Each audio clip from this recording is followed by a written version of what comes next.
It was my birthday 2 days ago and I just turned 28. Not that any of you fuckers care, but it's as good a day as any to make a net worth update video. A couple months back, I posted my net worth at 27 video.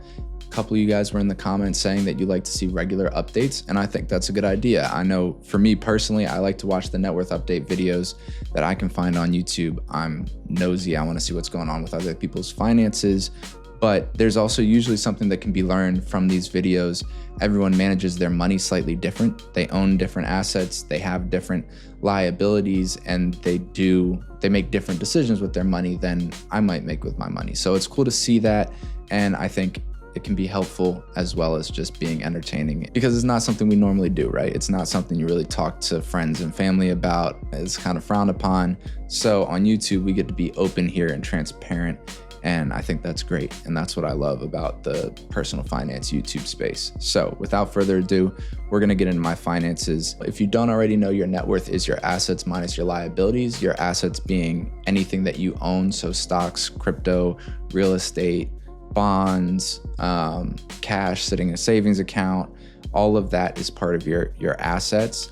And then your liabilities are going to be all your debts: credit card, mortgage, student loans, personal loans, anything in that realm is going to be a liability. And you're just going to take the total value of your assets minus the total value of your liabilities, and that's going to be your net worth. Some people would also include their car or other valuable personal items like watches and jewelry into their assets category, and that's totally fine. You can do that. I personally don't, just because I plan to drive my car into the dirt and I don't really own anything valuable that I plan on selling ever. The things that I own that are of any value, I plan to use, I plan to keep. And so for that reason, I don't include them in my net worth, but just wanted to give you guys context on that so that if that is how you calculate your net worth, you just know that I'm doing it slightly different here. I personally started tracking my net worth in April of 2020 when it was negative $25,000. So I won't spoil this video yet, but we've come a long way since then. And I'm not gonna dive too much into the history of my net worth year over year, but if you are curious how my net worth has progressed from 2020 to now, I talk about it more in my last video. So I'll link to that up here or there, or wherever the fuck it goes. I haven't done it yet, so I've got to learn how to do that. But in this video, I'm just going to be comparing my numbers right now to my numbers at this time last year and showing you guys how I got from point A to point B. I'll also be providing context as needed just so that you have a in-depth understanding of my numbers. So as you can see here, I use a very boring Excel spreadsheet to calculate my numbers, but I love it. I've tried out some of the apps and I think they work great. But I like to have the ability to update the formula and finesse things so that they work perfectly to my own personal setup. So we're going to start with my Roth IRA, which for those of you who don't know, I think about half of my viewers are outside the US. Roth is a tax advantage retirement account, and you're able to put post-tax dollars into this account, meaning you already paid income taxes on this money, and then you are going and putting this money into your account, investing in various funds, stocks, whatever you want to invest in. And as they grow over time, as you continue investing, you can pull that money out at retirement age and you don't have to pay additional taxes. So it's a really powerful investment account that we have access to here in the States. And right now in this account, I have $8,753.32. And that's up from just over $1,000 at this same time last year. I put a total of $6,900 into this account so far, and the remaining $700 has come from investment gains over the course of the year. And when it comes to how my Roth is broken down, about 50% of my Roth IRA is in an S&P 500 index fund, about 25% is in an international markets fund, 10% is in a US small cap fund, and then I have 5% in a US REITs, real estate investment trust, 5% in a total bond market fund, and 5% in an emerging markets fund. Over the past couple of years since I started this personal finance journey in 2020, I haven't really prioritized my Roth, and that's unfortunate, but I've only been in the workforce for about 2 years. I was in school before that, full-time student. I was working, but I wasn't making much money, and so I wasn't able to invest a ton. My first year working, which was 2 years ago, I built up an emergency savings fund. And then my second year working, which was this past year, I was working on paying off my student debt. So that's where all of my money was essentially getting focused. And now that I have done those two things, I've got a small emergency fund and I've paid off my debt. I now am focusing all my money, essentially all my money, on my Roth IRA, maxing that out. And then once I have that maxed, I'll open up a brokerage. Well, I have a brokerage, I just don't have any money in it. So that's the plan now. Plan is I have to finish maxing out 2024. I've got a little bit more that I need to invest. And then I'm gonna max out 2025. I should have that maxed out by about halfway through next year. And then I'll start building up that brokerage account as well, which I'm very excited to do, because I do want, a couple of you mentioned this as well, I do want to have the option to take some time off, have some flexibility down the road before I am of retirement age, because with my Roth IRA and with my 401k, obviously I won't be able to pull those out until I'm 59 and a half. And I would like to have some money in a brokerage. I'd like to have some money in real estate, some money I have crypto too. So I want to have some money that I have access to, some capital I have access to if I want to pull from that before I hit retirement age. I don't know if I will, but I want the option to. Onto my 401k now, which currently has $9,117.04, up from just under $1,000 this time last year. The first company I worked for out of college had no 401k match, so I wasn't putting any money into that 401k. They did at the end of the year put a lump sum of just under $1,000 into that account. So that's where that starting number comes from. My nose is itchy. So that's where that starting amount came from. And I was able to roll that into my current job's 401k, and they have a much better match. It's 4%. To get that 4%, I have to personally invest 5%. They match 100% of the first 3% that I invest, and then they match 50% of the next 2% that I invest. So a little bit annoying, but I'm fully taking advantage of that this year, and I started at that company on the second week of the year. So I basically had that for the entire year, which has been really nice. Let's see here. So I've put $4,470 of my own money into this, and my company has matched $3,500. And then the rest has come from investment gains. And my 401k is invested in a target date fund for 2060. So that's a basket of funds that will adjust over time. It'll go from being more risky right now when I'm younger and have more time to being more conservative the closer we get to 2060.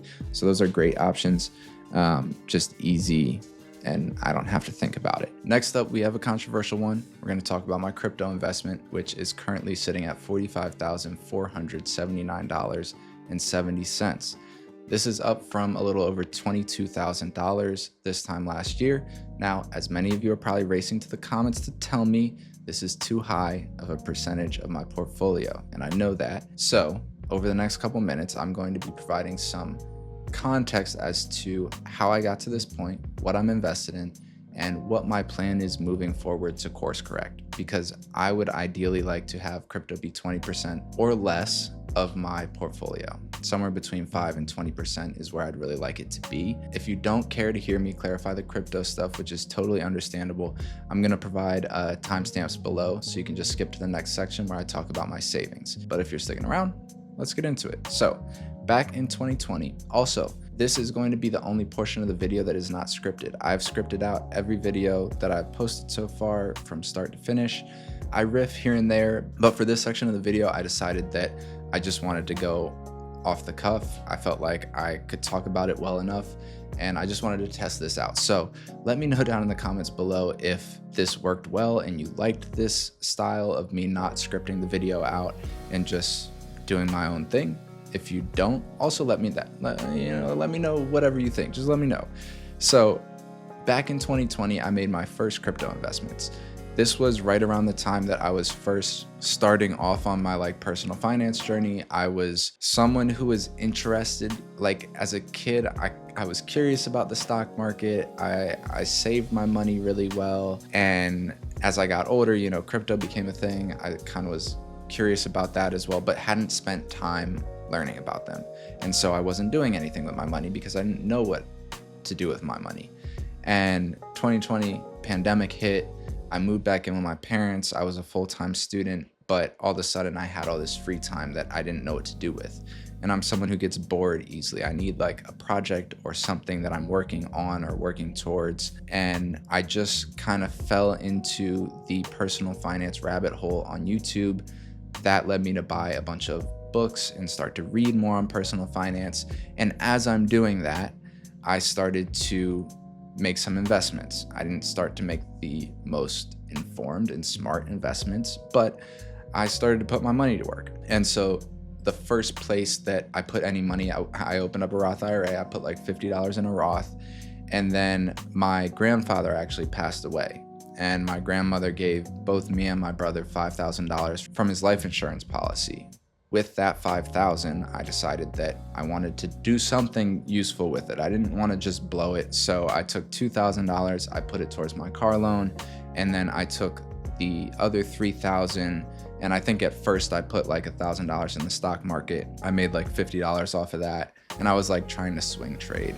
I went through a lot of different iterations on my personal finance journey. The first couple months were get rich quick, and that's why I was buying crypto and I was trying to trade, and I'm very glad that I'm past that. I very quickly was like, this is too much.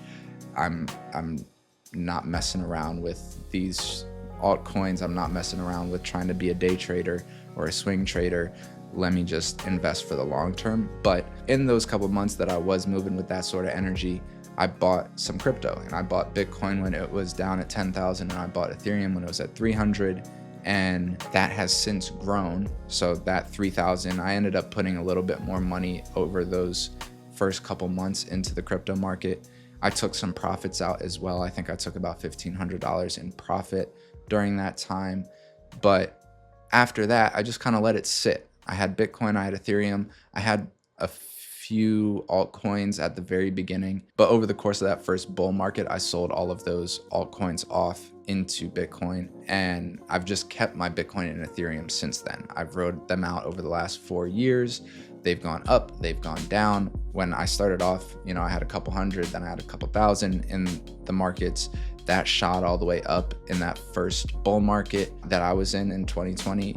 In 2021, it shot all the way up to 25,000. It crashed all the way back down to 7,000. That was gut-wrenching for me, but a really good learning experience for me. And I didn't sell anything. I just let it sit. I tried not to think about it, and it has since come back up and obviously is now worth 45,000. So the main reason that I haven't reallocated my portfolio to get crypto down to 20% is because this is now basically $40,000 of gains that I have seen from the $5,000 to $7,000 that I think I invested in total at the beginning. So for me right now, it doesn't make sense to sell my crypto, because then I'm incurring that 20% long-term capital gains tax on basically all of it. Like there's $5,000 to $7,000. I don't know the exact amount that I put in, but there's a couple $1,000s in there that were the cash that I invested. The rest of it is just gains, which means the rest of it gets taxed as a long-term capital gains tax, because I've had them for a couple years now. And so my plan, as opposed to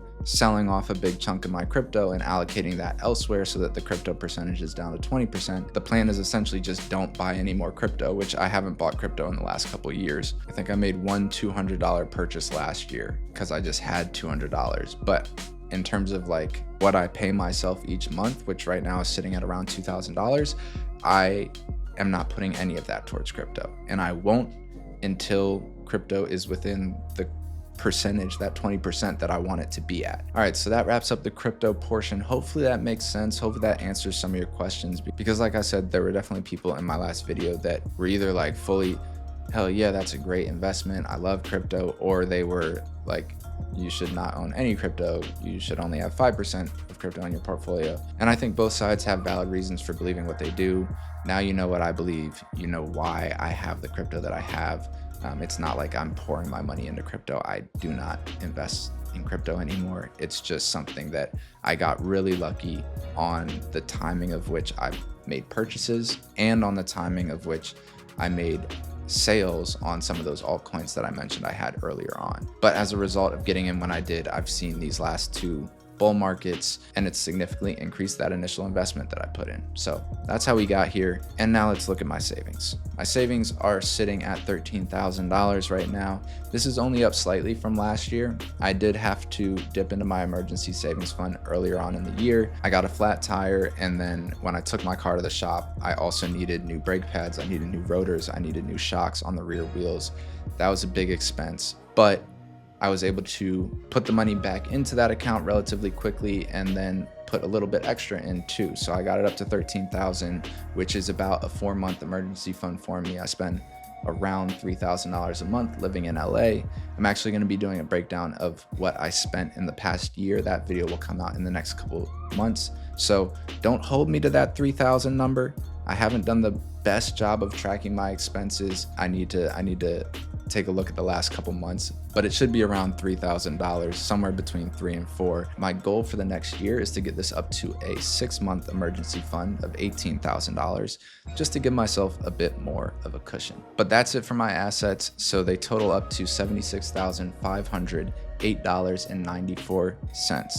Like I said at the beginning of the video, I don't include my car, but for those who are curious and want to know what my net worth would be with my car included, I drive a 2016 Ford Fusion hybrid with about 100,000 miles on it. So I did a quick search on Google and they're looking like they're around $10,000. So you can just add $10,000 to my net worth at the end of this video if you want to know what my net worth is with my car included. Maybe you want to compare yours and you include your car. There you go. Now you have it. On to my liabilities now. This portion of the video will be pretty short because I don't have debt right now, but I did have debt at this time last year. I had just over $12,000 in student loan debt. So over this last year, over the first half of this last year, I was aggressively paying off my student loans and I was able to knock them out around August, I believe. Let me double check that. When did I pay my student loans off?